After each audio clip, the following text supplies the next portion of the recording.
नमस्कार दोस्तों, मैं कपिल आपका मैथमेटिकल योगी चैनल पर स्वागत करता हूं।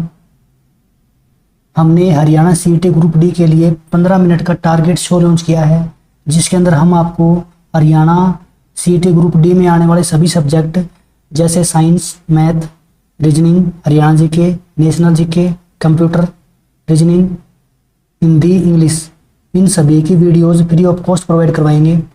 और जो वीडियो की लेंथ रहेगी वो 15 मिनट के अराउंड रहेगी, यानी हम कोशिश ये करेंगे कि वीडियो ज़्यादा लंबी ना हो और वीडियो के अंदर कोई भी फालतू बकवास नहीं की जाएगी।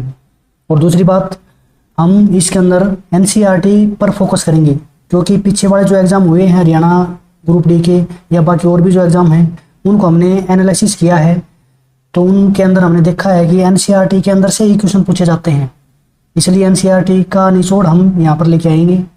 तो चलिए ज़्यादा टाइम ना खराब करते हुए शुरू करते हैं।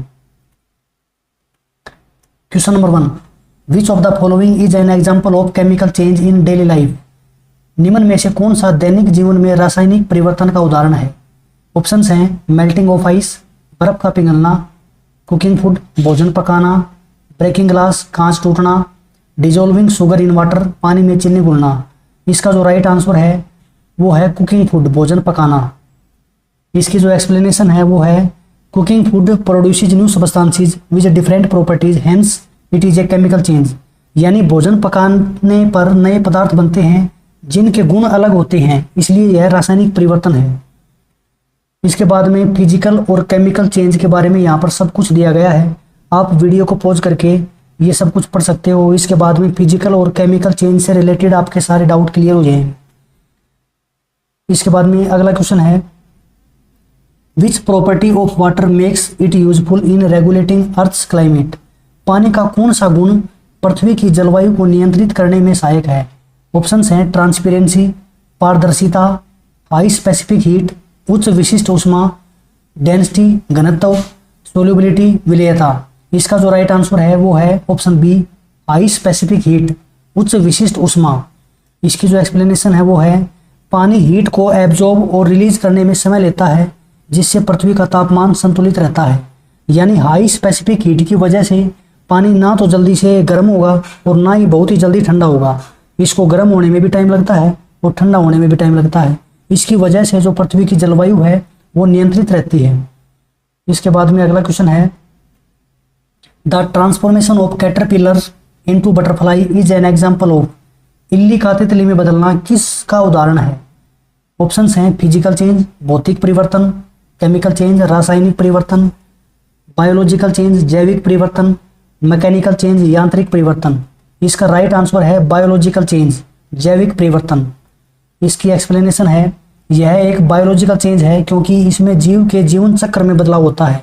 अगर किसी जीव के जीवन चक्र में बदलाव होगा तो उसको जैविक परिवर्तन बोला जाएगा।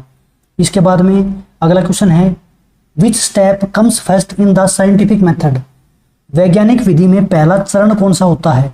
ऑप्शन है हाइपोथेसिस, परिकल्पना, ऑब्जर्वेशन, अवलोकन, एक्सपेरिमेंट, प्रयोग, एनालिसिस, विश्लेषण। इसका राइट आंसर है ऑब्जर्वेशन, यानी अवलोकन करना। इसकी जो एक्सप्लेनेशन है वो है विज्ञान हमेशा अवलोकन से शुरू होता है, पहले हम देखते हैं फिर प्रश्न पूछते हैं। अब इसके साथ साथ हम ये भी बात कर लेते हैं कि साइंटिफिक मेथड होता क्या है। तो देखिए, साइंटिफिक मेथड एक स्टेप बाय स्टेप तरीका है जिससे हम किसी भी समस्या का हल निकालते हैं और नया ज्ञान प्राप्त करते हैं। इसी स्टेप बाय स्टेप तरीके को ही हम बोलते हैं साइंटिफिक मेथड। अब साइंटिफिक मेथड के चरण कौन कौन से हैं? ऑब्जर्वेशन करना, यानी पहले किसी घटना या वस्तु को ध्यान से देखना, उसका अवलोकन करना, ये सबसे पहला स्टेप है। दूसरा स्टेप है क्वेश्चन करना, जैसे क्यों और कैसे पूछना। फिर उसके बाद में हाइपोथेसिस यानी परिकल्पना करना, संभावित उत्तर या अनुमान लगाना। उसके बाद में है एक्सपेरिमेंट करना यानी प्रयोग करना, परिकल्पना को यानी हाइपोथेसिस को जांचने के लिए परीक्षण करना। उसके बाद में एनालिसिस करना, विश्लेषण करना, यानी जो एक्सपेरिमेंट के द्वारा हमें परिणाम मिलेंगे उनका अध्ययन करना। उसके बाद में कंक्लूजन निकालना यानी निष्कर्ष निकालना, सही उत्तर या सिद्धांत निकाला जाएगा उसके बाद। तो इस विधि को हम बोलते हैं साइंटिफिक मेथड यानी वैज्ञानिक विधि। इसके बाद में question number 5, which of the following is not a renewable source, निम्न में से कौन सा नवीकरणीय संसाधन नहीं है। इसमें इस वर्ड को ध्यान में रखना है, नहीं, यानी हमें नहीं वाला बताना है। तो इसके ऑप्शन है सनलाइट, वाटर, कोल, विंड। इसका जो राइट आंसर है वो हो जाएगा कोयला यानी कोल। इसकी एक्सप्लेनेशन है कोयला लाखों वर्षों में बनता है और खत्म हो सकता है, इसलिए यह नॉन रिन्यूएबल है। Question number 6, which principle explains why food gets cooked faster in a pressure cooker, कौन सा सिद्धांत बताता है कि प्रेशर कुकर में खाना जल्दी क्यों पकता है। ऑप्शंस हैं बॉयल्स लॉ, बॉयल का नियम, पास्कल्स लॉ, पास्कल का नियम, increase in boiling point under pressure, दबाव में क्वथनांक बढ़ना, option D Archimedes principle, Archimedes का सिद्धांत। इसका जो राइट आंसर है वो है option C, increase in boiling point under pressure, दबाव में क्वथनांक बढ़ता है। इसकी एक्सप्लेनेशन है दबाव बढ़ने से पानी का बॉइलिंग पॉइंट बढ़ जाता है, जिससे खाना जल्दी पक जाता है। यानी प्रेशर कुकर के अंदर क्या होता है, प्रेशर बढ़ जाएगा, प्रेशर बढ़ने से पानी का जो बॉइलिंग पॉइंट है वो बढ़ जाएगा। यानी ऐसे अगर हम नॉर्मल खुले में पानी को उबालेंगे तो उसका जो बॉइलिंग पॉइंट है वो होता है 100 डिग्री सेल्सियस, यानी 100 डिग्री के ऊपर उबलने लग जाएगा, उससे ज़्यादा नहीं जाएगा टेम्परेचर।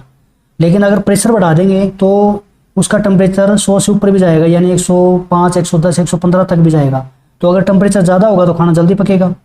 और एक बात और बताऊँ मैं इसके साथ साथ, जैसे जो पहाड़ी इलाके हैं वहाँ पर उसके ऊपर प्रेशर कम होता है, यानी जैसे जैसे हम अर्थ के सरफेस से ऊपर जाएंगे वैसे वैसे प्रेशर कम होता जाएगा। तो जो पहाड़ी इलाके हैं वहाँ पर ऊपर प्रेशर कम होता है, इसकी वजह से पानी का जो बॉइलिंग पॉइंट है वो कम हो जाता है, यानी 100 डिग्री से भी कम हो जाएगा। यानी पानी लगभग ये मान लो 80, 70, 75 इतने डिग्री सेल्सियस के ऊपर उबलने लग जाएगा, यानी उससे ज़्यादा उसका टेम्परेचर नहीं जाएगा। तो इसकी वजह से पहाड़ी इलाकों में खाने पकाने में मुश्किल होती है। इसके बाद में अगला क्वेश्चन है question number 7, which of the following best describe science, निम्न में से कौन सा विज्ञान का सबसे अच्छा वर्णन करता है।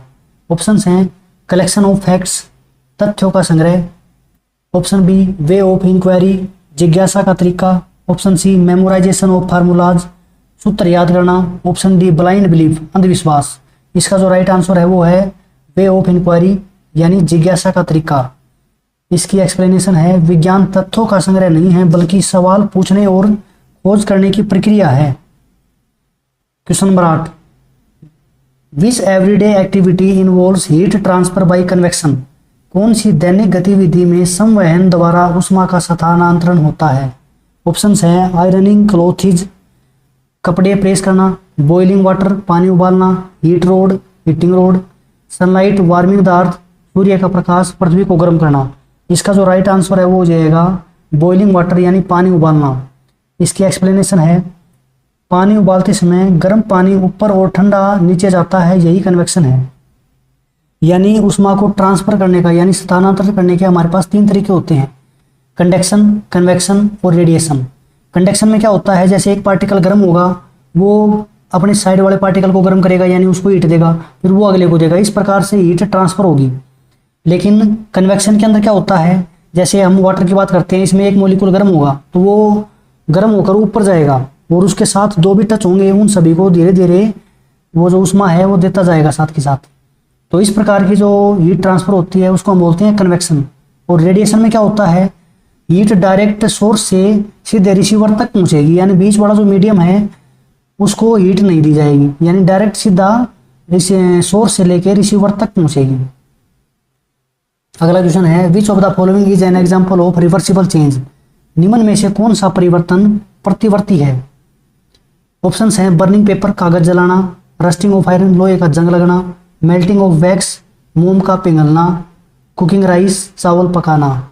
इसका जो राइट आंसर है वो हो जाएगा मेल्टिंग ऑफ वैक्स, मोम का पिघलना। एक्सप्लेनेशन, मोम पिघलकर फिर से ठोस रूप में जम सकता है, इसलिए यह रिवर्सिबल चेंज है।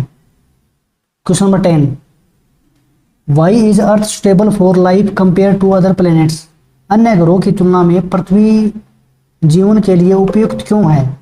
ऑप्शंस हैं pressure of presence of oxygen and water, oxygen और पानी की उपलब्धता।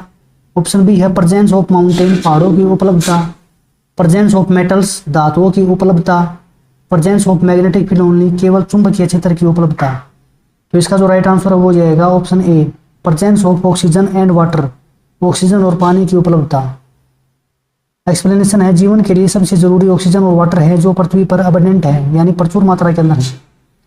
ऐसे ही और वीडियो देखने के लिए मैथमेटिकल योगी को सब्सक्राइब करें। कम समय में ज़्यादा से ज़्यादा कंटेंट देना ही हमारी प्राथमिकता है।